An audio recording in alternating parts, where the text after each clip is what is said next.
Boa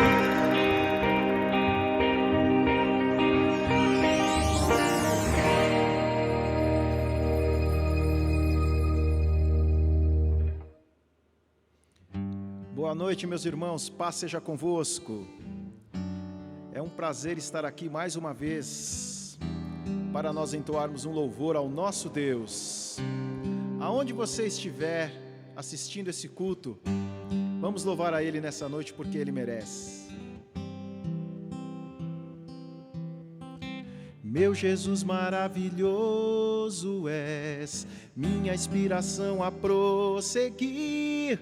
Mesmo quando tudo não vai bem, eu continuo olhando para ti, pois sei que tu tens o melhor para mim. Há um desejo no teu coração, ó, dai-me forças para continuar, guardando a promessa em oração. Firme, ó Deus, está o meu coração, firme nas promessas do Senhor. Eu continuo olhando para ti, e assim eu sei que posso prosseguir.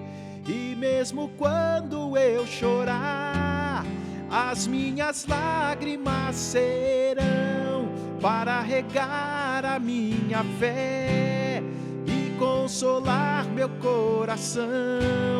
Pois o que chora aos pés da cruz, clamando em nome de Jesus, alcançará de ti, Senhor, misericórdia, graça e luz.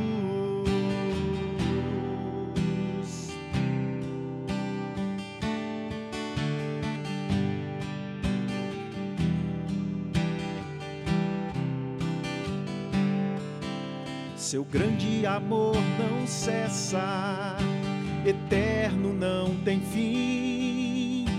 Quão grande és tu, Senhor, quão grande és para mim.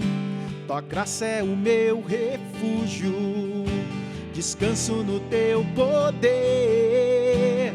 Maravilhoso és, maravilhoso és para mim. Firme, ó Deus, está o meu coração, firme nas promessas do Senhor. Eu continuo olhando para ti, e assim eu sei que posso prosseguir. E mesmo quando eu chorar, as minhas lágrimas serão para regar a minha fé e consolar meu coração. Pois o que chora aos pés da cruz, clamando em nome de Jesus, alcançará de ti, Senhor, misericórdia, graça e luz. Misericórdia, graça e luz. Misericórdia, graça e luz.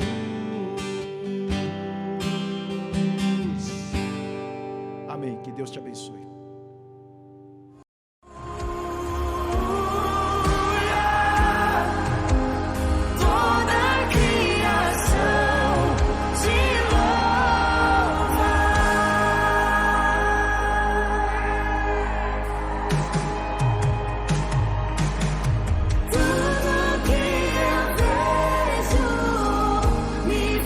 Lembrar você, do menor ao maior.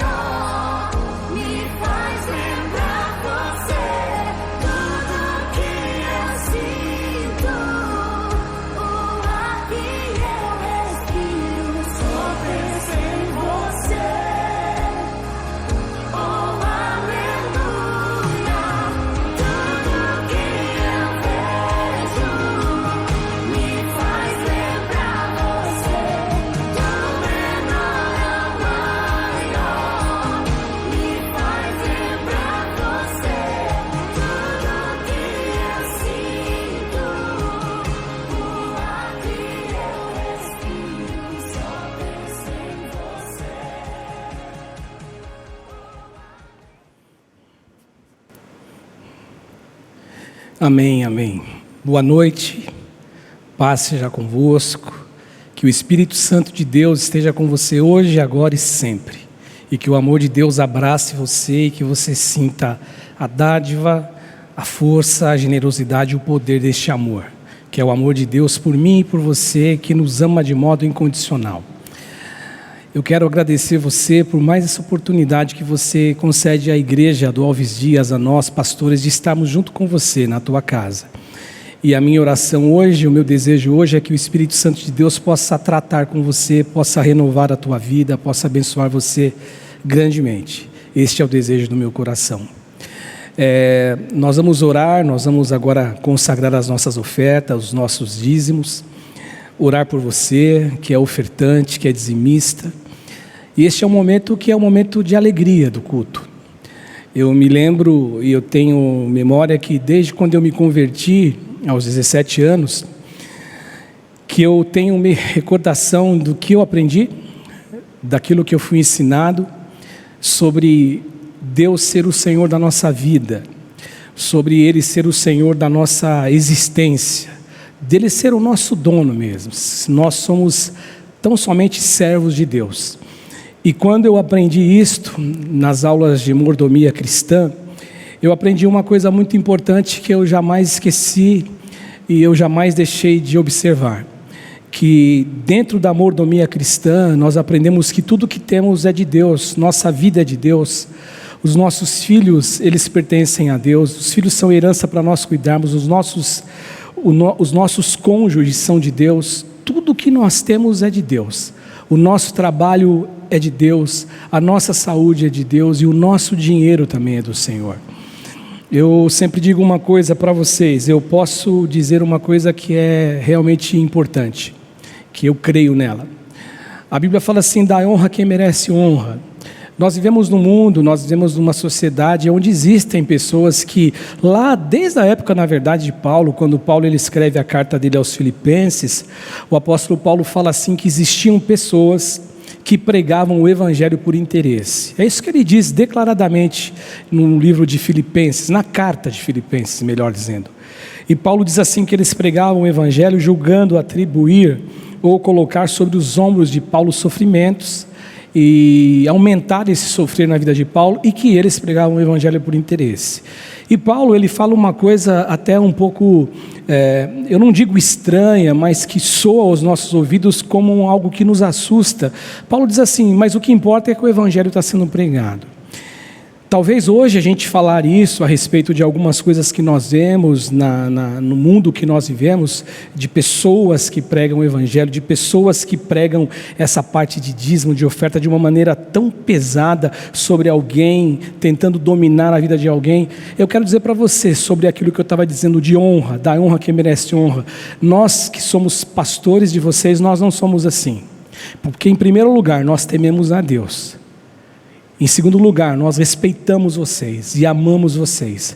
E o que nós pregamos, nós acreditamos. E o que eu aprendi desde criança, como eu sempre digo, no início da minha fase cristã, a minha iniciação, a minha peregrinação espiritual, é que nós somos de Deus e nós pertencemos a Ele. E o meu dinheiro, o meu salário, a minha saúde, tudo é de Deus. Então, quando eu tenho esse desprendimento dentro da alma, quando você tem esse desprendimento dentro da tua alma, você não é de forma alguma, escravo de Mamon.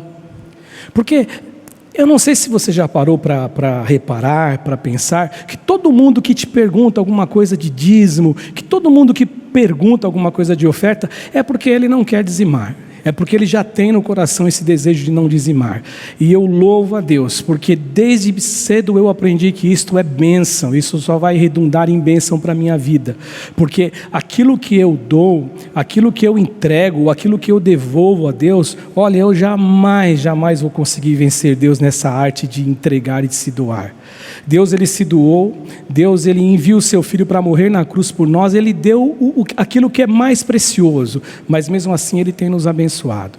Então esse momento, que ele não seja um momento constrangedor para você, Que você olhe para nós. Eu falo isso para você, olhe para nós, olhe para os teus pastores e veja como nós vivemos, e veja como nós pensamos a respeito disto. Mas como pastores nós temos que ensinar isto, que isso faz parte da mordomia cristã. Eu tenho na verdade um Deus, e o Deus a quem eu sirvo é Jesus. Mamon não é o meu Deus. Jamais eu vou ser alguém que vou ficar preso a um Deus cujo nome é riqueza, é dinheiro, escravo dele. E quando nós temos essa liberdade, quando nós carregamos essa generosidade no coração, é porque realmente nós caminhamos, estamos entrando numa estrada de maturidade, onde Deus é o nosso Deus em todas as áreas. Ele cuida de nós em todas as áreas e nós pertencemos a Ele por completo. Tudo que somos, tudo que temos é do Senhor. Que assim seja com você, que assim você aprenda, que assim você encare isso como uma verdade. Não uma verdade minha, mas uma verdade do Evangelho, uma verdade da Palavra de Deus. Que Deus possa abençoar você. Como eu sempre faço, o pastor Ivaldo também, nós agradecemos você. Porque olha, irmãos, desde março de 2020, a igreja fechada, e nós estamos aí conduzindo a obra, nós só o fazemos por causa de vocês. Por causa de vocês, por causa da nossa fidelidade. Nós de maneira conjunta, nós entendemos que isto na verdade é o nosso dever. É a nossa forma de demonstrarmos gratidão a Deus. Eu louvo a Deus pela tua vida. Que o Espírito Santo de Deus te abençoe, que o Espírito Santo de Deus ele multiplique recursos a cada dia na tua vida em nome de Jesus. Nós vamos orar. E eu quero que você que pode ore, eu quero consagrar as ofertas, os dízimos que vão ser levantados nessa noite. Algumas pessoas gostam de fazer no momento do culto. Então do meu lado direito, do seu lado esquerdo, nós temos a conta do Banco do Brasil. Você que é correntista do Banco do Brasil e você faz a sua transferência sem taxas, porque você tem conta no Banco do Brasil. E você que não tem conta no Banco do Brasil, nem tampouco Bradesco, que está aqui do meu lado esquerdo, o nosso CNPJ aqui abaixo é o código da nossa chave Pix, que você pode fazê-lo sem pagar nenhuma taxa. Irmão, que Deus te abençoe, que Deus te guarde, que Deus te proteja em nome de Jesus. Eu acabei esquecendo de falar, hoje nós estamos com a Eliane aqui de novo e com a Jo. A Jo está aqui com a gente hoje, elas estão fazendo parte de um processo novo que começou agora, da intercessão junto com a gente, e tem nos ajudado muito, tem sido bênção na nossa vida, pastores, tá bom? Então está eu, a Camila, a Jo e a Eliane aqui hoje, tá bom? Que Deus abençoe você, Eliane, Deus abençoe você, Jo, a casa de vocês, que Deus ele derrame bênção abundante sobre a vida de vocês, em nome de Jesus. Vamos orar? Senhor Jesus, nós queremos te dar graças. Eu oro com o meu coração convicto, eu oro com o meu coração na certeza de que Tu és o Deus que tanto nos ensinou. E uma das lições que o Senhor nos ensina é a lição de generosidade. O apóstolo Paulo diz assim que nós devemos ajudar os necessitados, quando Paulo escreve em Atos, e Paulo diz o seguinte: como nós aprendemos com o Senhor Jesus, que é muito mais bem-aventurado, é muito mais gracioso dar do que receber, é muito melhor dar do que receber. Que a gente tenha isso no nosso coração, que a gente jamais, Senhor, possa ter o nosso coração preso à riqueza, porque geralmente aquela pessoa que se constrange, aquela pessoa que nos coloca na parede, aquela pessoa que nos cobra alguma coisa, aquela pessoa que diz que não existe mais essa obrigação, e na verdade não é obrigação mesmo. A lei, ela tinha a sua sistemática, a sua obrigação, mas na graça, o que nós fazemos é por amor. Então o amor que nos faz ser dizimista, é o amor que nos faz ser ofertantes. E como eu já ouvi também de pessoas com quem eu admiro, com quem eu aprendi, meus pastores, que o dízimo é o início de algo que está estabelecido, mas nós podemos fazer muito mais, nós podemos dar muito mais, nós podemos ser muito mais generosos. E eu tenho convicção em minha alma, que jamais nós vamos vencer o Senhor, jamais, em dar, porque o Senhor já nos deu aquilo que é o maior presente, a maior dádiva, que foi o Filho do Senhor, o Senhor Jesus, morrer na cruz por mim, pelos meus pecados, pelos nossos pecados. Portanto, eu te peço nessa hora, consagra os dízimos, consagra consagra as ofertas e abençoa, Senhor, em Teu nome, todos os ofertantes, todos os dizimistas, que eles possam serem recompensados pelo Senhor. Nós não podemos, nós não temos como, mas nós queremos te pedir que o Senhor, que é o Deus Todo-Poderoso, o Senhor possa abençoá-los e recompensá-los e multiplicar toda a sorte de graça e de bênção sobre a vida desses amados irmãos. Portanto, eu oro assim e te agradeço em Teu nome, em nome de Jesus. Amém e amém. Eu vou deixar você com a Priscila, com a equipe de crianças, com um recadinho para você, e eu volto daqui a pouco, em nome de Jesus. Atenção, papais, mamães e responsáveis pelos nossos pequeninos.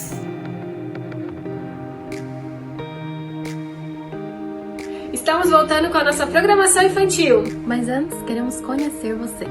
Deixamos aqui na descrição do vídeo um link. Queremos conhecer melhor cada família. A nossa ideia é saber do que os nossos pequeninos gostam. E também buscar e atender as famílias da melhor forma possível. É só clicar no link e responder a nossa pesquisa. Ensina o menino no caminho que deve andar. E quando envelhecer, não se desviará dele. Participe, a opinião de vocês é muito importante.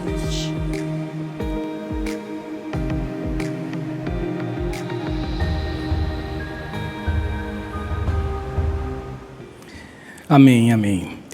Que a gente possa ajudar a Priscila e a equipe da Priscila, com todas as irmãs, com todas aquelas que participam, os irmãos que trabalham com a Priscila nesse ministério tão importante, que nós possamos ajudá-la a abençoar os nossos filhos, os nossos netos, em nome de Jesus. Deus abençoe. Gente, eu quero ler um texto hoje, no livro de Eclesiastes.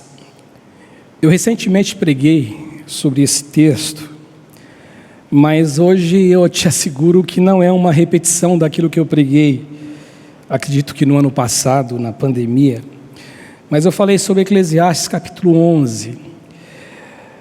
Só que hoje eu gostaria de falar sobre esse texto, pensando na realidade do sofrimento. Por incrível que pareça, neste mundo nós sofremos.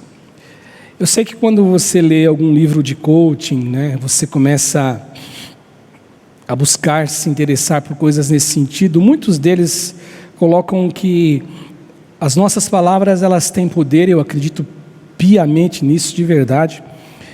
Mas eu já li alguma coisa e quando li, eu me deparo com alguns que dizem assim que nós não devemos dizer que a vida é difícil, que a vida tem as suas dificuldades, que a vida tem os seus problemas. Eu acho que a gente não deve dizer isso sempre. A gente não deve deixar com que isso conduza a nossa maneira de ser. Eu gosto quando eles dizem assim que a gente tem que aprender lidar com os problemas. Qual é a decisão, qual é a ação que nós vamos tomar naquela dificuldade que nós vivemos? Só que não tem como nós afirmarmos, não tem como a gente dizer que a vida não tem problemas, que não existe dificuldade. Principalmente hoje, né, no mundo que nós vivemos. Eu de verdade, eu nunca imaginei na minha vida, viver o que nós estamos vivendo. Esses dias eu estava ouvindo um pastor e ele estava fazendo uma live no Instagram, fazendo uma caminhada aqui numa praça no estado de São Paulo, aqui próximo da gente. E ele caminhando, ele estava dizendo a respeito daquela semana que ele tinha perdido 6 a 7 pessoas da igreja dele. 6 a 7 pessoas. Alguns, na verdade a grande maioria por conta da Covid-19, e alguns por outros problemas.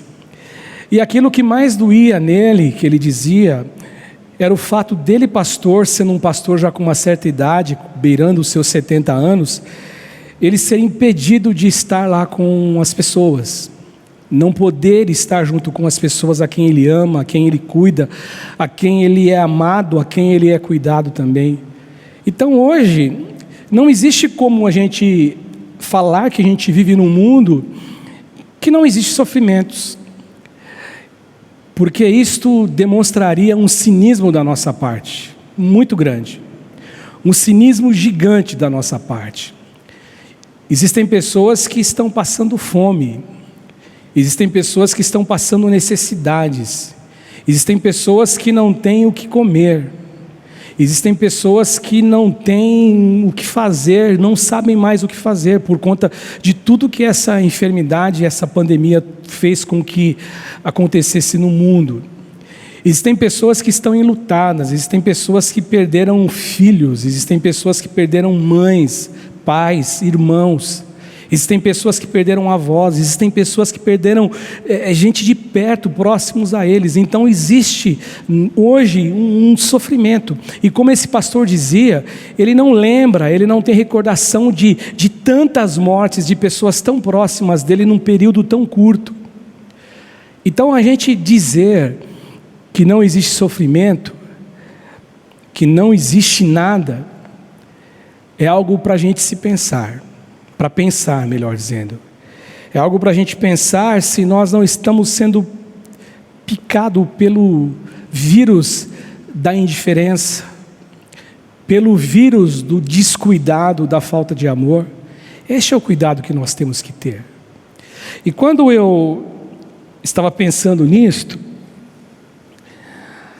o Senhor me direcionou a esse texto de Eclesiastes, que eu já li com vocês aqui recentemente, mas para tentar responder uma pergunta. E a pergunta que eu gostaria de, junto com você, tentar responder: o que nós devemos fazer quando nós sofremos? Qual é a nossa postura? Qual é a nossa ação? Qual é o nosso proceder? O que nós devemos fazer? O que nós devemos saber quando nós sofremos?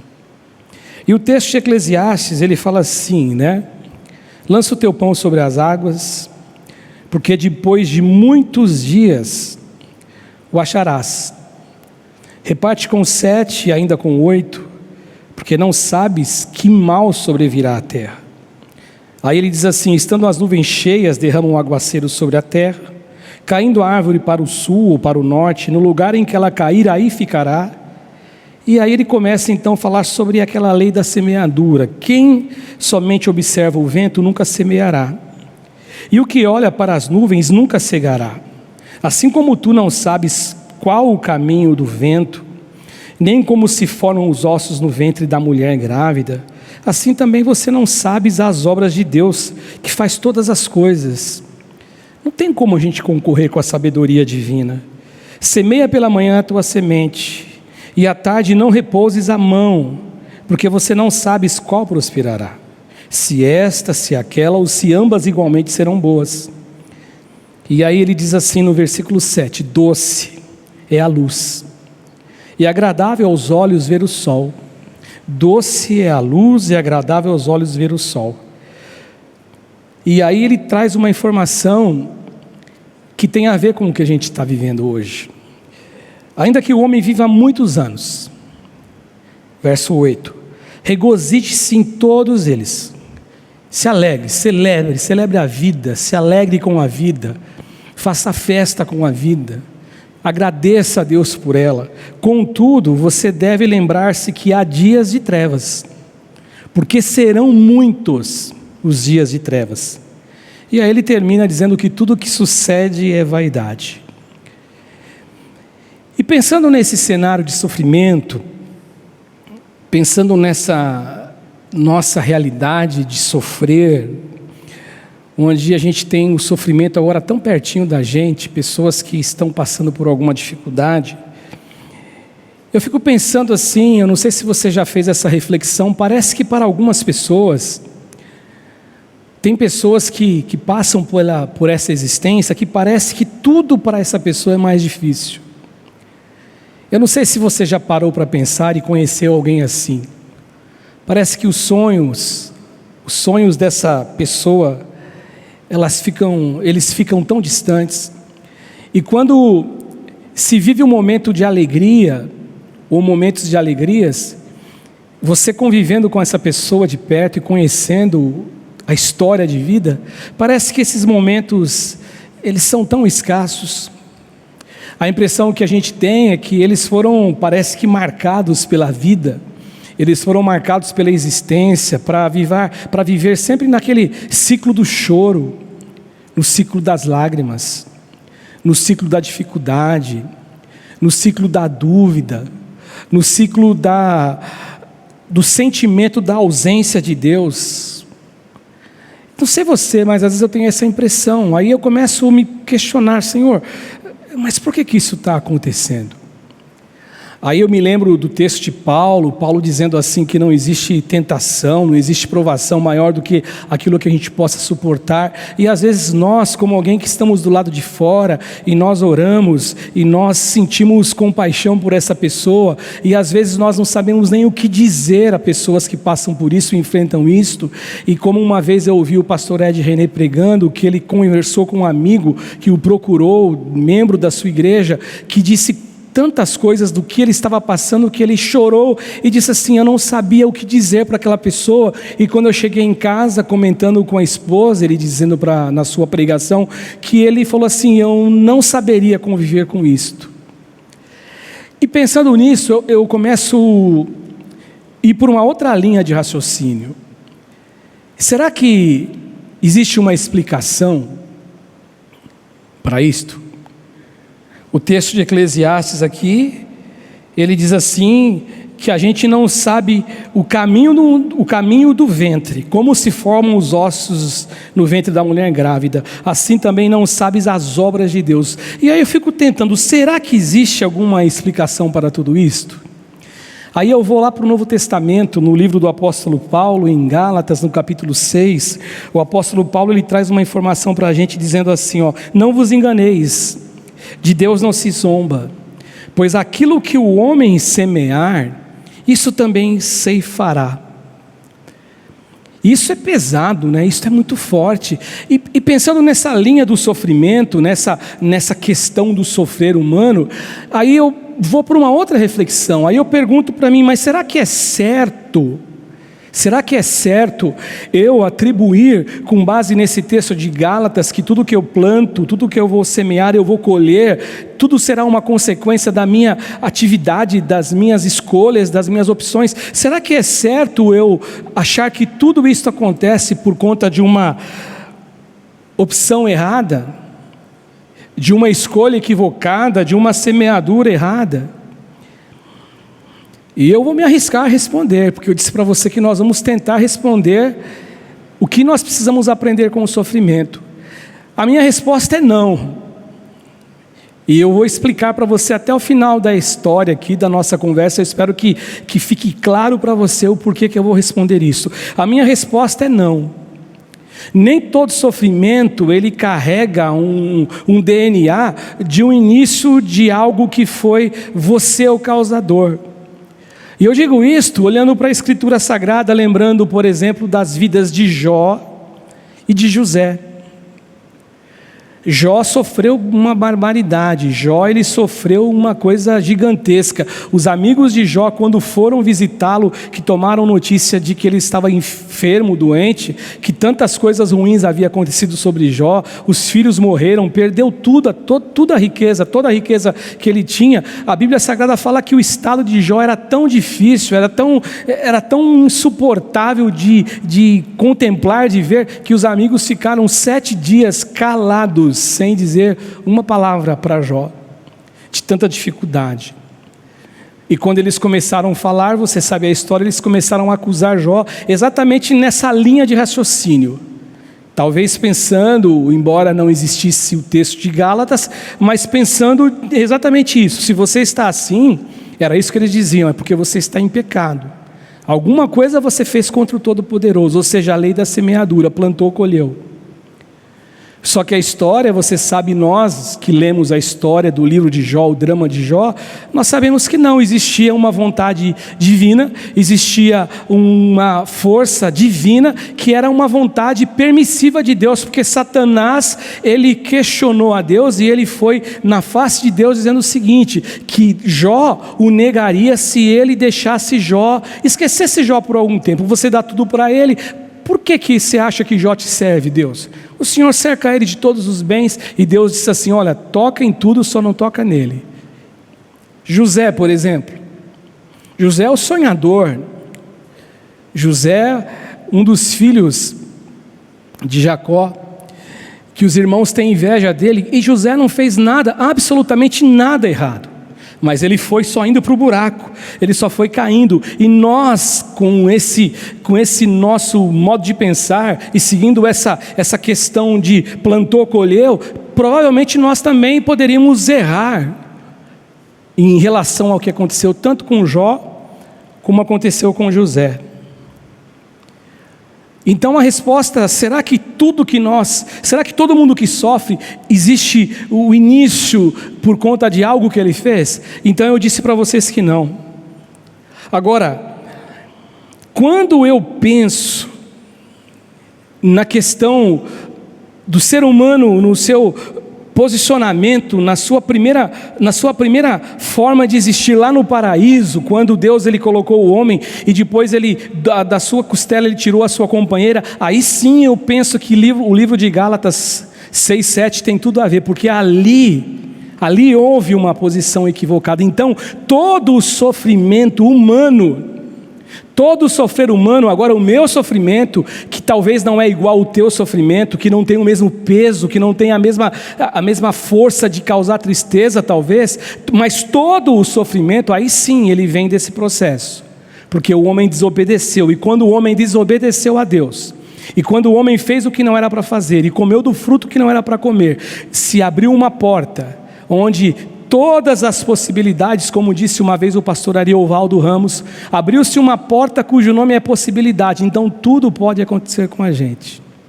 Nós estamos no mundo, pode acontecer comigo. Eu posso ser acometido por uma enfermidade, eu posso ser acometido por alguma coisa que realmente vai fugir do nosso controle, e tudo isso tem uma razão, tudo isso tem um porquê, o pecado humano. Então dessa forma sim, eu vejo isso de uma maneira geral.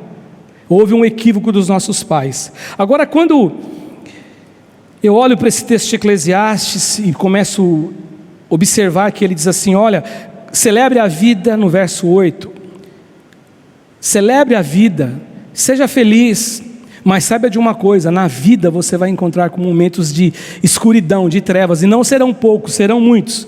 A única certeza que eu tenho, que independentemente do que nós passamos, independentemente do sofrimento, independentemente se o sofrimento foi causado por uma posição minha ou não, que não é para todos os casos, a não ser do caso lá do pecado original, independentemente, eu sei que Deus é amor, que Deus ele deseja nos curar, que Deus deseja que você que talvez teve uma posição assim, porque eu disse que nem todos os casos são assim, eu não acredito, alguns podem até ser, mas seja por uma posição equivocada, seja por uma decisão errada, seja o que for, se você se arrepender genuinamente, você vai encontrar um Deus com os braços abertos, disposto a te amar, disposto a te levantar, disposto a cuidar de você, disposto a cuidar das suas feridas e sarar você. Este é o Deus que eu conheço. Então, tendo isso em mente, o que eu e você precisamos aprender? O que nós devemos saber quando nós sofremos? A primeira coisa que nós devemos saber quando nós nos deparamos com o sofrimento em nossa vida, a primeira coisa é muito importante, talvez seja a lição mais importante, e eu nem a coloquei por conta de grau de importância, mas eu estou pensando nisso agora.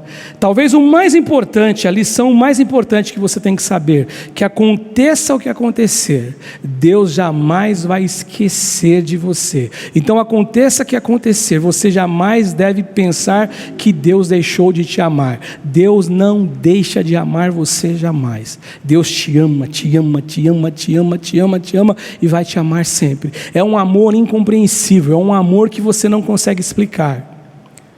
Para isso, não precisa ir muito longe. Mesmo na nossa vida, no nosso cotidiano humano, na nossa vida humana, como que você explica, como que você consegue explicar o amor de uma mãe, por exemplo, por um filho que é um traficante ou um assassino? Você já teve a oportunidade de conversar com uma mãe que o filho é um assassino? O filho é um traficante? O filho é um mal para a sociedade por conta disso? Você já teve a oportunidade de conversar com uma mãe? Eu já. E aquela mãe, ela não olhava para o filho dela como eu olhava, como a sociedade olhava. Aquela mãe, ela é tomada por um sentimento de amor que é inexplicável, às vezes causa até uma irritação. Mãe, não é possível que você não está vendo isso, mas é o amor de uma mãe. Agora, Jesus ele fala isso, Jesus ele diz isso quando ele fala sobre o Espírito Santo. Em Mateus não cita o Espírito Santo: batei e abri-se-vos-á, buscai e encontrareis, pedi e dar-se-vos-á, Mateus 7, mas a sua correspondência no Evangelho de Lucas, Jesus está falando do Espírito Santo. Jesus não está abrindo o leque para que você peça o que você quiser, como se você tivesse ganho na loteria esportiva, ganho em alguma coisa que você tivesse todo o dinheiro do mundo para comprar qualquer coisa. Não, Jesus está dizendo o seguinte: peça o Espírito Santo, que Deus vai dar o Espírito Santo a vocês. Lucas ele esclarece o que está acontecendo, mas lá em Lucas me chama a atenção quando Jesus ele diz assim: se vocês que são pais maus e sabem dar boas dádivas aos vossos filhos, quanto mais o vosso Pai que está nos céus. Então, gente, quando eu olho para o sofrimento, do sofrimento que eu já atravessei, que eu posso atravessar, o sofrimento que você atravessa, quando eu vejo o sofrimento humano, quando eu olho para todo esse sofrer humano, no momento que nós vivemos neste mundo, quando eu olho para esse sofrimento, uma coisa que jamais eu permito que entre no meu coração, é achar que Deus deixou de ser Deus e deixou de amar a humanidade. Jamais.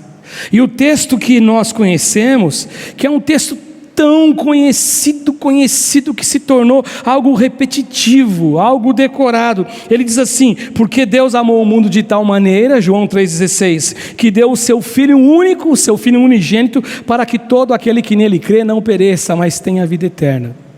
Este texto aqui, eu e você, nós sabemos ele decorado. E o grande problema nosso é este, de saber decorado. O grande problema é que quando eu estudei, quando você estudou, e nós aprendemos dos nossos mestres, dos nossos professores, que ele dizia o seguinte: não adianta você decorar, porque se você decorar, com o passar do tempo você esquece, mas você tem que aprender. Você tem que aprender esse ensinamento, essa lição, isso que você está vendo, essa matéria, isso tem que ganhar vida dentro de você. Então o nosso problema é este, o João 3,16, porque Deus amou o mundo de tal maneira, é algo que se tornou um texto que foi decorado dentro de nós.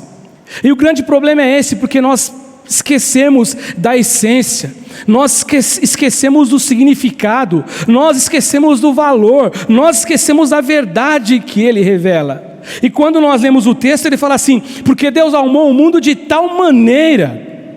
E essa tal maneira aqui, quando eu olho para ela, eu estou vendo Jesus dizendo a Nicodemos o seguinte, naquele encontro noturno: Nicodemos, Deus amou o mundo de tal maneira. Essa tal maneira é uma forma de nós, seres humanos, a forma que Deus, ele achou como nós tentarmos entender e ser mais fácil a nossa compreensão. Essa tal maneira, Jesus está dizendo o seguinte: não tem como explicar, não existe palavras, não existe homem no mundo que possa entender isso, não existe vocabulário, é uma maneira que foge à compreensão humana. Ele amou o mundo de tal forma que ele morre na cruz por mim e por você.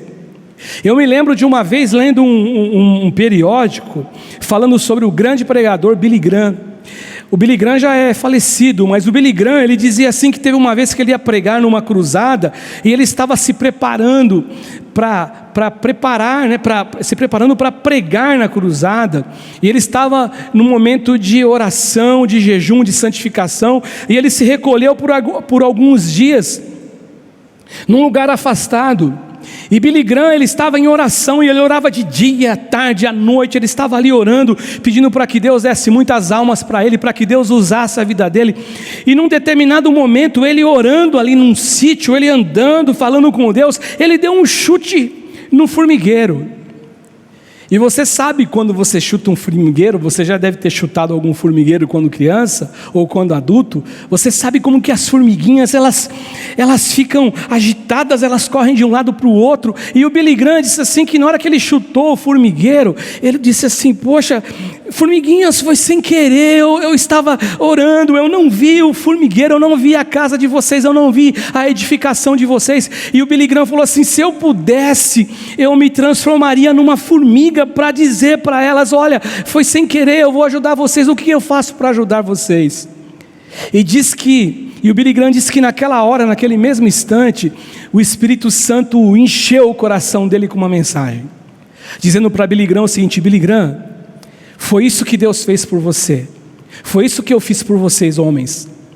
Vocês eram umas formiguinhas, vocês jamais conseguiriam me entender, vocês jamais conseguiriam conhecer a força, o poder, o amor que eu tenho por vocês. Vocês jamais iriam conseguir entender, por mais que eu fizesse, vocês não conseguiriam entender. E aí eu fiquei pensando nos céus: o que eu posso fazer para que eu consiga mostrar e demonstrar ao homem quem eu sou, o Deus amoroso que eu sou, o Deus dadivoso que eu sou, o Deus que se entrega, o Deus que ama, o Deus que não olha como o homem olha para os pecados, do jeito que eu olho aquele que peca. Não, é um Deus diferente, é um Deus que amou o mundo de tal maneira que não existe explicação. Então foi isso que Deus fez.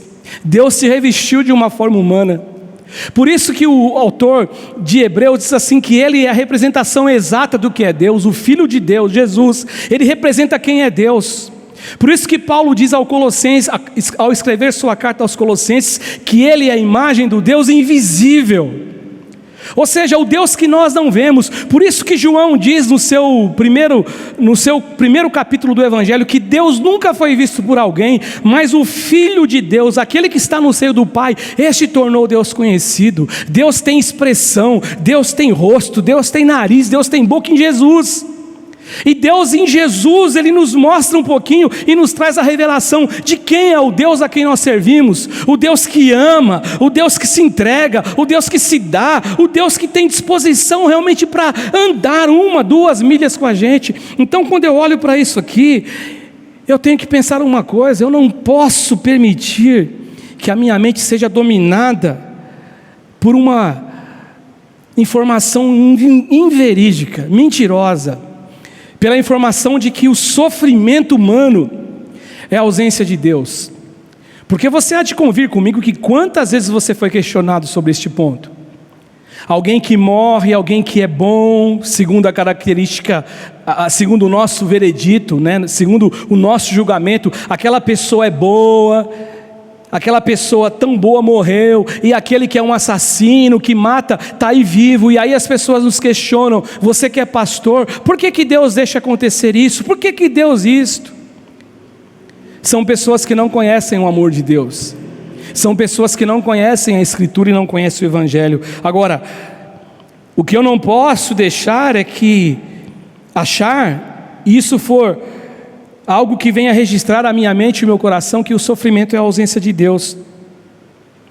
O sofrimento, e aí eu concordo com Gálatas 6,7, usando isso como uma ponte, ou como uma base, melhor dizendo, para a gente fortalecer uma ideia de que alguns sofrimentos, algumas coisas que nós vemos realmente é que o homem plantou, ele vai colher. Tem gente que sofre porque está plantando.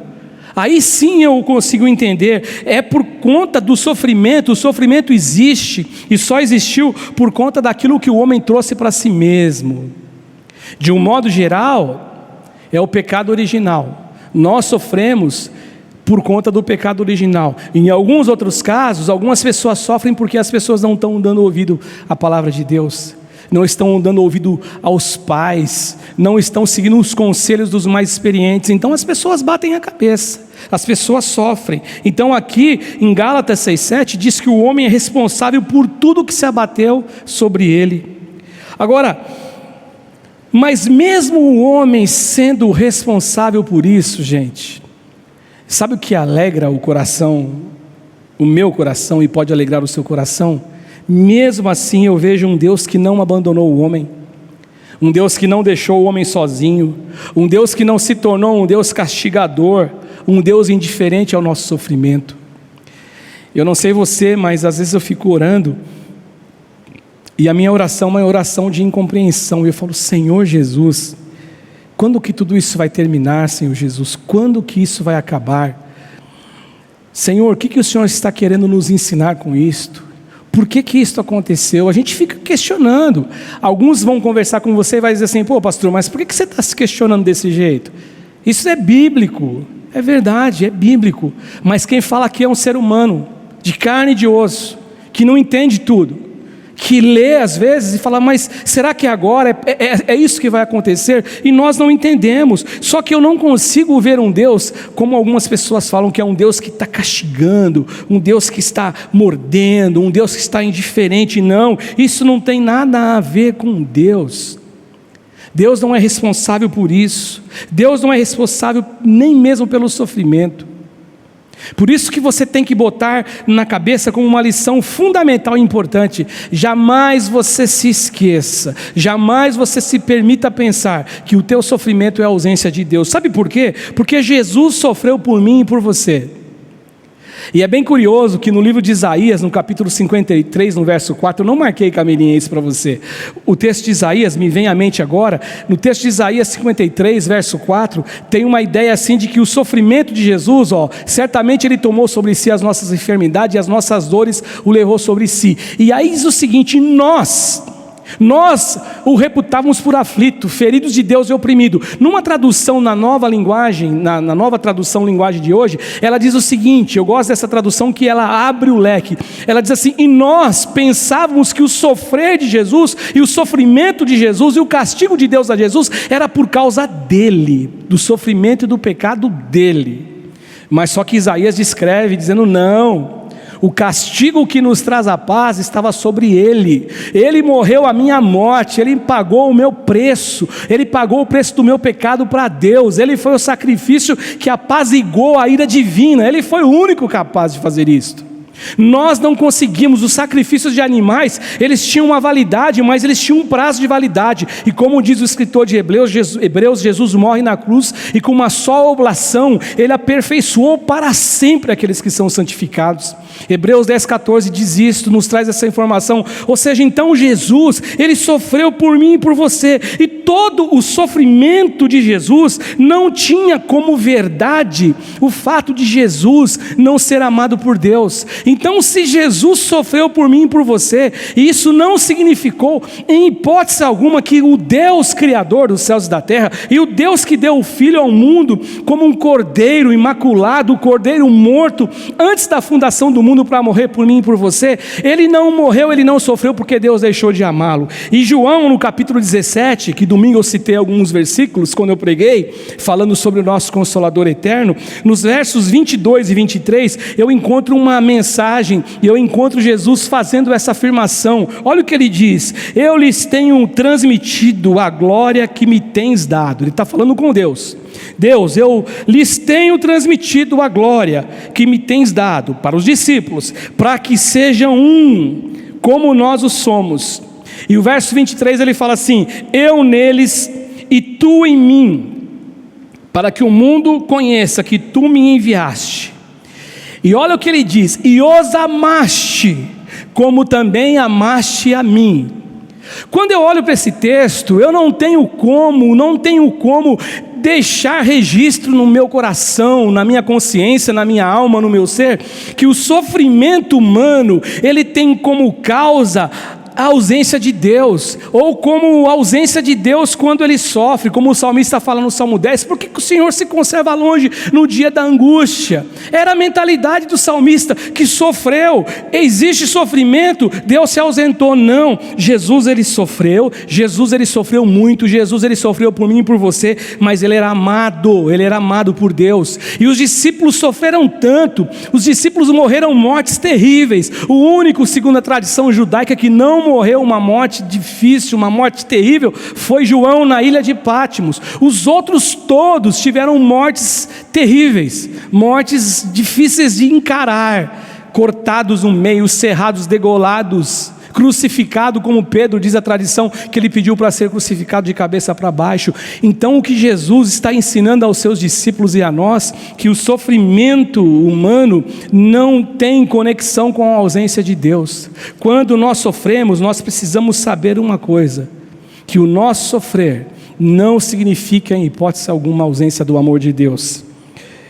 Lembre-se que Deus te ama, Te ama, te ama, te ama, te ama. Quando você acordar, você fala, Deus me ama. Quando você for dormir, você diga, Deus me ama. Quando você estiver andando na rua, diga, Deus me ama. Quando vir algum pensamento negativo, diga, não, Deus me ama, eu confio neste Deus. Olha o que o apóstolo Paulo diz na sua carta aos Efésios, capítulo 2, verso 4 ao verso 6. Ele diz assim, mas Deus sendo rico em misericórdia, por causa do grande amor com que nos amou. Olha o que ele está dizendo, por causa do grande amor com que nos amou, estando nós mortos em nossos delitos. E aí tem a ver com aquilo que eu disse para você em Gálatas 6,7. O pecado original, o pecado do homem, faz com que a gente nasça debaixo de uma jurisdição chamada pecado. E aí o pecado, ele atrai o que? Morte, sofrimento. E ele fala assim, nós estávamos mortos em nosso delito, e nos deu, ele, juntamente com Cristo, aliás, estando nós mortos em nosso delito, nos deu vida, juntamente com Cristo. E ele fala, pela graça sois salvos, e juntamente com ele nos ressuscitou. E olha a prova do amor de Deus por mim e por você. Mesmo mediante o sofrimento, e nos fez assentar nos lugares celestiais em Cristo Jesus. Gente, não tenha medo. Não tenha medo. O sofrimento humano não significa ausência de Deus. Uma outra coisa que a gente precisa saber quando nós nos deparamos com o sofrimento em nossas vidas é que a vida é dom de Deus e é maravilhoso viver.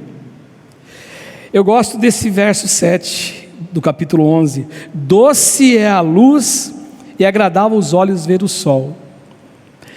Você já experimentou isso? Eu experimento isso sempre. Quando você acorda de manhã e aquele dia está nublado, está chovendo, está cinzento, você fala, puxa, que dia estranho.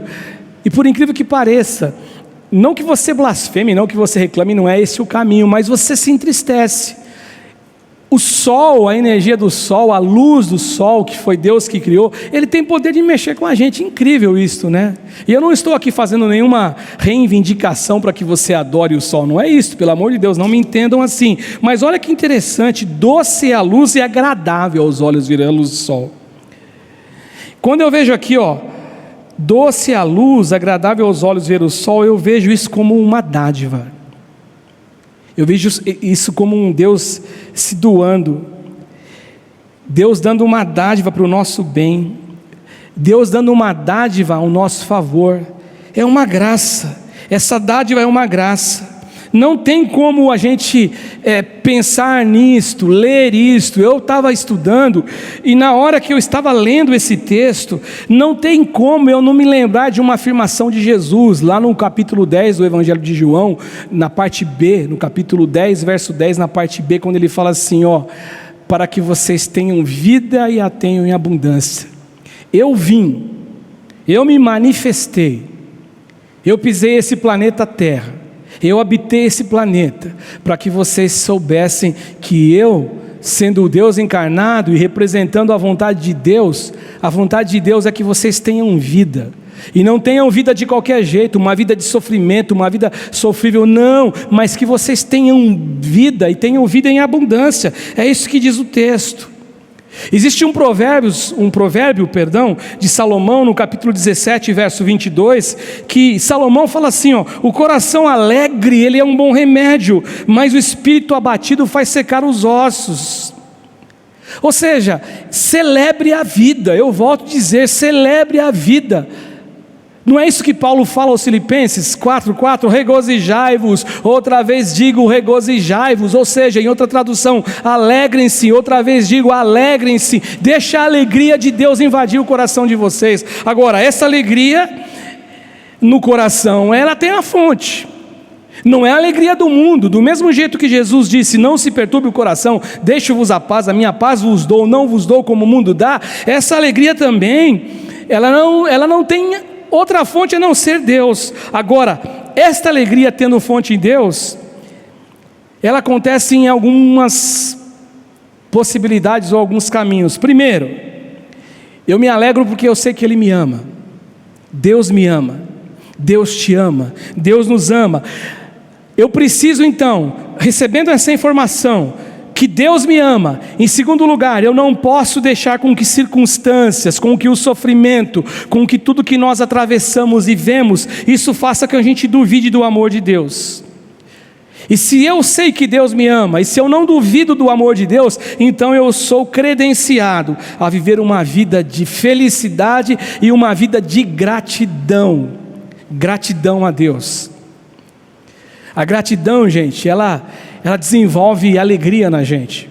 Ser grato nos muda. Quando você é grato, quando você tem gratidão, a gratidão nos impulsiona a viver uma vida de felicidade, uma vida alegre. Você acordar pela manhã e falar: Senhor, muito obrigado por este dia. Senhor, muito obrigado por tudo isso que eu estou atravessando. Senhor, eu não estou entendendo absolutamente nada, mas eu confio em Ti. Eu creio em Ti, eu sei que o Senhor está comigo. Quando eu penso dessa forma, eu sei que Ele me ama, não duvido deste amor, e eu sou credenciado a viver grato. Eu não coloco Deus no banco dos réus, como algumas pessoas o fazem. Eu não coloco Deus no banco dos réus dizendo que Ele é culpado. Ele é culpado. O veredito do juiz, que sou eu e você, nós colocamos Deus no banco dos réus e dizemos: você é culpado pelo nosso sofrimento. A culpa é tua. A culpa é a falta do teu cuidado para comigo. A culpa é do Senhor porque o Senhor não cuidou de mim. A culpa é porque o Senhor não me mostrou, porque o Senhor não me tirou dali. Não, quando eu tenho essa certeza do amor de Deus, eu não coloco Deus no banco dos réus. Pelo contrário, isso faz com que a minha vida, com que eu olhe para a minha vida com alegria para viver todo o tempo. Doce é a luz, é agradável aos olhos ver o sol. É isso que o escritor de Eclesiastes diz. Quando eu creio nisso, eu sei que Deus está comigo todo o tempo. Olha o que Davi diz no Salmo 34, verso 17. Ele diz assim: a gente lê a Bíblia, às vezes eu tenho a impressão, eu falo por mim, tá? Que a gente lê a Bíblia, estou usando eu como exemplo, e nessa leitura que a gente faz da Bíblia, a gente lê e passa batido por algumas coisas. Por exemplo, como esse texto aqui: clamam os justos, e o Senhor os escuta e os livra de todas as suas tribulações. E a gente lê isso e diz aleluia, diz glória a Deus. O 18: perto está o Senhor dos que têm coração quebrantado e salva-os de espírito oprimido. E a gente diz aleluia. Agora, para isso ser uma realidade na minha vida, eu tenho que clamar. E a minha oração de clamor, ela só passa por esse grau. Ela só é uma oração de clamor. Ela só sobe para essa condição de clamor. Ela só tem essa classificação de clamor quando as coisas não estão bem. Quando as coisas estão bem, a gente ora, só que não é clamor. A gente clama quando nós precisamos de uma ação divina e quando nós temos a certeza que nós não podemos fazer mais nada. Só que Davi diz assim: clamam o justo, e o Senhor os escuta e os livra de todas as suas tribulações. E Davi diz mais, que o Senhor está perto daqueles que se quebrantam, daqueles que realmente o buscam, daqueles que o clamam, e Ele salva todos aqueles que têm o espírito oprimido. Sabe qual é a pior coisa a se fazer no sofrimento? É você mergulhar a sua alma no rio dos lamentos e no rio das murmurações. Eu estava dizendo esses dias, conversando com a minha esposa, que a gente tem que tomar muito cuidado, porque às vezes a gente começa a criar um círculo vicioso, não é um círculo que tem virtude, que a gente começa a reclamar, murmurar das coisas, e isso passa a fazer parte rotina de nós, da nossa identidade, do nosso DNA, do nosso pensamento. Então o pior que eu tenho a fazer quando o mundo está em sofrimento, quando eu passo por algum sofrimento, é mergulhar nesses rios de lamento e nesse rio de murmuração. Mas o oposto, e é isso que eu vejo aqui nesse salmo, no oposto disto, eu tenho que saber uma coisa, eu tenho que saber que é maravilhoso demais viver. É maravilhoso demais viver. Eu vejo nisto, melhor dizendo, a minha vida. Eu vejo a ação de Deus me dando o fôlego de vida. Gente, isso é um grande milagre, o fôlego de vida. Quando as pessoas morreram lá em Manaus por falta de oxigênio, as pessoas não tinham o básico que Deus Ele dá para nós como uma fonte de milagre, que parece que a gente não tem nenhum. Quando que nós damos valor? Quando que nós oramos para dizer assim para Deus: Deus, obrigado porque eu estou respirando. Olha que bom respirar, puxar o ar e vir o ar. Imagine o desespero daquelas pessoas que morreram. Quando nós acordamos pela manhã e nós vemos o sol, ou mesmo uma chuva que mexe com a gente, mas isso também não deve ser algo que faça com que nós murmuremos contra Deus, porque tudo que Deus faz é bom. Mas quando nós vemos o sol, quantos de nós esquecemos de dizer como Salomão: doce é a luz, é agradável ver aos olhos ver o sol, ver a luz do sol. E quando eu tenho essa vida, eu preciso saber que ela é dom de Deus.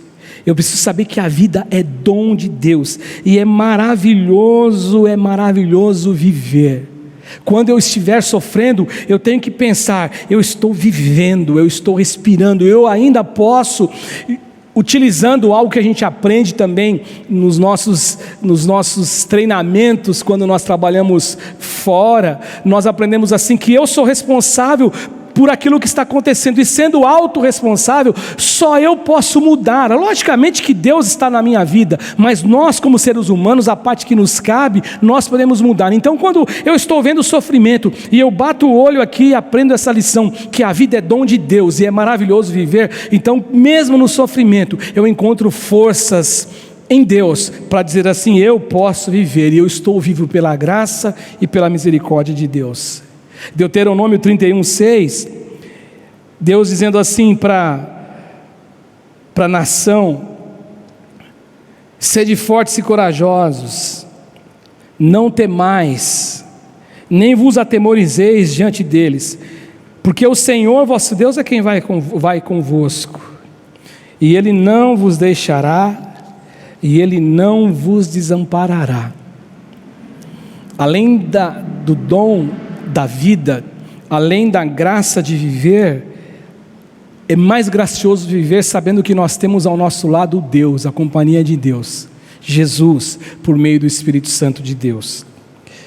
E a última lição que eu vejo aqui sobre essa possibilidade do sofrimento, quando nós deparamos com o sofrimento, o que eu preciso saber quando nós nos deparamos com o sofrer, é o que está escrito no verso 8, que na existência humana são muitos os dias de trevas, que na existência humana, muito embora a lição número 2 diz assim que é agradável olhar a luz do sol, doce é a luz, é agradável, isso mexe com a gente, mas mesmo assim eu preciso saber uma coisa: existem dias de trevas. Eu me lembro uma vez que eu estava dando aula de escola bíblica lá no Ferrazópolis, há muitos anos atrás, e eu me lembro que eu entrei numa aula dividida com uma irmã. Nós éramos garotos ainda. Se fosse hoje, eu acho que eu não entraria nessa dividida com ela de jeito nenhum, né? Mas eu me lembro que eu dando aula, eu disse assim na aula, que nós enfrentaremos os dias maus. Um dia nós vamos nos deparar com um dia mau. Ela disse assim: eu não quero saber disso não, você pega isso para você e fica com você. E eu achei ofensivo aquilo, por isso que eu disse que se fosse hoje eu deixaria para lá, ia entrar por aqui e sair por outro lado. Depois, a gente não ficou magoado um com o outro, depois nós sentamos e conversamos. Aí ela me explicou o que ela estava querendo dizer. Eu não quero ficar pensando nisso, mas eu não estava dizendo que é para eles pensarem nisso. Mas eu estava dizendo que é uma realidade e uma possibilidade que a Bíblia Sagrada nos apresenta, que existem os dias maus, que nós atravessamos os dias maus. Quando Jesus ele fala sobre ansiedade em Mateus capítulo 6, ele começa a conversar com as pessoas ali, com os seus discípulos no Sermão do Monte, ele fala assim que, por que vocês estão ansiosos? Por que vocês carregam ansiedade, preocupação pelo que há vez de comer? Por que vocês estão pensando nisto? Olhem para os passarinhos, eles não semeiam, eles não ajuntam em celeiros, e o vosso Pai, Ele alimenta esses passarinhos. Por que vocês estão preocupados com o dia, com o que vocês vão vestir? Olhem para os lírios dos campos. Eu digo para vocês, eu afirmo a vocês que nem Salomão, o rei que foi um cara que teve um reinado extraordinário de riqueza absoluta, de plenitude de riqueza, nem Salomão se vestiu como eles, e eles existem, de manhã eles estão belos, formosos, vem chuva, vem sol, durante o dia eles morrem. Por que vocês estão preocupados assim? Se Deus veste os lírios, Ele vestirá vocês. Deus estava enxergando, Jesus estava enxergando, e aí Jesus fala assim, mas buscai em primeiro lugar o reino de Deus e a sua justiça, e todas estas coisas vos serão acrescentadas. E no verso 34 do capítulo 6, ele fala assim, e que vocês não fiquem pensando no dia de amanhã, porque o amanhã não pertence a vocês, basta a cada dia o seu próprio mal. É isso que diz o texto, lá em Mateus. Agora, o dia mau existe. Eu não estou dizendo que você tem que tomar o dia mau e vestir a roupa do dia mau, não, mas eu estou dizendo para você que a Bíblia nos prepara, e é isso que a Bíblia nos diz aqui. Eu afirmei para vocês que Deus nos ama, e eu acredito, como primeira lição, com toda a força da minha alma e com toda a convicção que eu tenho. E pensando assim, eu creio que nós temos motivos sim, para amar a nossa vida. Agora, eu não posso achar que porque Deus me ama, porque Deus nos ama, nós estamos imunizados às tormentas da vida. Aí é um pensamento errado. A gente não tem que ficar pensando, eu vou sofrer, vai acontecer isso comigo, eu vou ser assaltado, eu vou morrer, vai morrer alguém. Não é isso que eu estou ensinando você. Mas eu estou dizendo para você que quando você se deparar com sofrimento, lembre-se do que Jesus disse, lembre-se do que a palavra de Deus disse, e quando nós lembramos que independentemente do sofrimento, isso não significa ausência do amor de Deus, e quando nós aprendemos que viver é bom, independentemente do que nós passamos, viver é bom, porque eu tenho da parte de Deus o ar que eu respiro, a presença dEle, a companhia dEle, só que isso não vai me deixar imunizado aos problemas, às dificuldades e aos dias de trevas. Olha o texto como ele é claro, 11:8, existem dias de trevas, e eles serão muitos,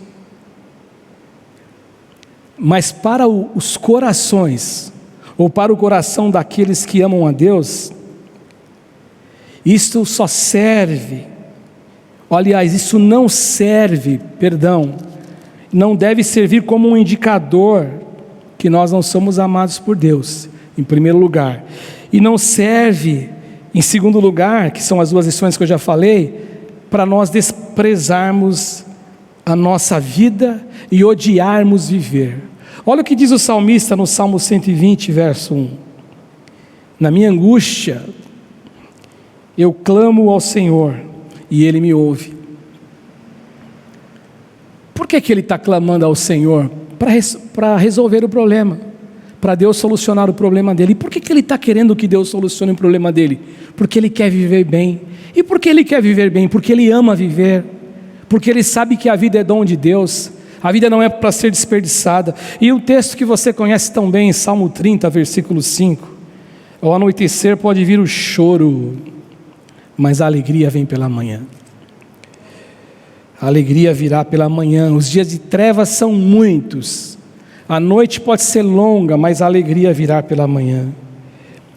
Eu fico lembrando de Mateus 7, naquela parábola dos dois fundamentos, da casa na areia e da casa na rocha. O homem que edificou a casa na rocha, em Mateus 7:24, diz assim que a chuva cai. É isso que diz o texto. O verso 25 que diz isso, que a chuva vai cair. Caiu a chuva. Ele diz mais, os rios transbordaram. É o que está escrito no texto aí. Os ventos, realmente eles sopraram. E eles sopraram não com um soprar suave, uma brisa gostosa. Não, foi um soprar com um ímpeto contra a casa. Então essa chuva que cai, esse transbordar de rios, esse vento que sopra com ímpeto, isso significa, em outras palavras, isto que o próprio Salomão escreve em Eclesiastes: os dias de trevas, os dias de dificuldades, que são muitos, representa na verdade a realidade dos dias de trevas, de escuridão às vezes na alma, na escuridão da noite. Agora, saber disto com maturidade, e a maturidade que eu faço referência é saber que eu sou amado por Deus, mesmo que eu estou sofrendo, mesmo que eu sofra, mesmo que eu passe dificuldades, Deus me ama. Isso eu chamo de maturidade. Saber isso com amor e fé em Deus jamais vai nos levar a um caminho de duvidar de Deus. E aí eu concluo, gente. E a minha conclusão, eu volto lá para o capítulo 11 de Eclesiastes, no verso 1. Quando você já leu comigo aqui, o ano passado eu preguei sobre esse texto de uma maneira diferente. Quando o escritor de Eclesiastes, Salomão, fala assim: lança o teu pão sobre as águas, porque depois de muitos dias o acharás. Lança o teu pão sobre as águas, porque depois de muitos dias o acharás. Eu já ouvi eu já li, para ser sincero, eu não ouvi, mas eu já li tantas explicações do que isto poderia significar, qual o significado deste texto de Eclesiastes, o que Salomão estava dizendo, qual era o seu significado para aquele momento econômico, político, social, religioso. Eu já ouvi tantas coisas. E dentre essas tantas coisas, existem alguns que dizem assim, que o pão lançado sobre as águas, ele tem a representação dos dias incertos, das incertezas que nós enfrentamos na vida, quando o sofrimento ele vem, ele bate em nossa porta, sem que a gente possa impedi-lo de entrar. O sofrimento chegou. E eles que dizem que isso tem significado, eles dizem o seguinte, que é nessa hora, mesmo diante do medo, mesmo diante dessa incerteza que diz aqui, lança o teu pão sobre as águas, mesmo diante do sofrer humano, que faz a alma agonizar, você se angustiou alguma vez, você sabe do que eu estou falando, sentir angústia. Não é sentir sofrimento porque o seu time perdeu, não. Isso aí não é angústia. Isso aí não tem nada a ver com angústia, mas angústia. Eu não sei se você já se sentiu angústia. Angústia. De dormir e acordar e estar presente dentro de você a angústia. Então eles dizem o seguinte, que mesmo que nessa hora de angústia, nós temos que lançar o nosso pão sobre as águas. E esse lançar o pão sobre as águas é lançar e confiar a nossa vida em Deus. É colocar tudo o que somos diante de Deus. Então o que eles dizem aqui, que esse lançar e confiar a nossa vida em Deus, significa plantar sementes de fé, que vão resultar no cuidado, no amor e na presença de Deus com a gente o tempo todo, em qualquer tempo, em qualquer situação, em qualquer circunstância, nos dias bons e nos dias maus, nos dias de aflição e nos dias de celebração, nos dias de mar calmo, de bonança e nos dias de tempestade. E eu termino com o texto de Pedro, 1 de Pedro, um discípulo de Jesus, capítulo 5, verso 7, que eu acho que eu também não coloquei aí, né, Camilinha, que eu só citei, só lembrei de quando eu estava estudando antes de vir para cá em casa. Pedro 5,7 fala assim: lançando sobre ele toda a vossa ansiedade. E olha o que ele diz no final: porque o meu Deus, o nosso Deus, Ele tem cuidado da gente, Ele cuida de você, Ele cuida de vós. Pedro ensinando fala assim: lance sobre Ele toda a vossa ansiedade, porque Ele tem cuidado de vós. Em nome de Jesus. Nós vamos orar por algumas pessoas. Eu trouxe hoje aqui alguns nomes para orar com você hoje, e são vários nomes. Como aquele pastor disse assim, que nunca viu tantas pessoas morrerem num prazo tão curto, próximos a ele. Eu acho, Jô e Helene, que eu nunca também tive tanto nome para orar que nem nesse tempo. Eu acho que nenhum de nós tivemos, acho que nenhum pastor. Mas eu quero orar hoje pelo João. O João procurou pela pastora Lu no sábado. A gente já tinha gravado o culto de domingo, então não deu para orar. Pela esposa Elaine, pela filha Graziele, em especial pela filhinha dele, a Lívia, que ela nasceu há poucos dias. Ela está internada na maternidade Pereira Barreto. E nós vamos estar orando então pela família, em especial pela Lívia. Orar pela família da pastora Vani. A pastora Vani é uma amiga da nossa irmã Dirce, que Deus a recolheu. A Vani, quando a Dirce me contou a história, me marcou um pouco a história, porque a Dirce me disse assim, que quando ela foi acometida pela Covid, e ela foi piorando, ela chegou no médico e o estágio dela foi avançando. O médico também é um médico cristão evangélico, e ela, sendo uma pastora, ela não queria ser entubada. Ela disse assim para o médico: eu não quero ser entubada. E eles choraram juntos, porque o médico disse assim: pastor, eu não tenho como não te entubar. Mas Deus a recolheu. Hoje a Vani está com o Senhor. Não está pensando mais em Covid, não está mais pensando em sofrimento. Acabou o sofrimento. Porque a morte, eu nunca morri, mas eu tenho uma interpretação que é assim: você morre aqui e acorda do outro lado já. Eu penso que é assim. Orar pela Neres, a esposa do Roberto, que está lá também no norte, Nordeste, né, está entubada, é a madrasta da Nathalie.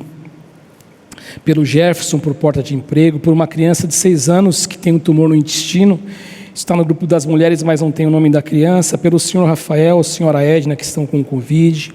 Pela mãe do Joel, esposo da Lucimar, que está internada também com 50% do pulmão afetado, está respirando, com a ajuda do respirador, está estável, mas vamos orar por ela também. Pelo Ataliba, tratamento oncológico. Pelo Ademir Santos, que está com Covid. Pela Rosa, que está com Covid. Severino, que está com Covid. A Linda Inês, que está também com Covid. Maria Cecília, Covid. O tio da esposa da Aline também, Covid. A Eloá, que fez uma cirurgia de apêndice.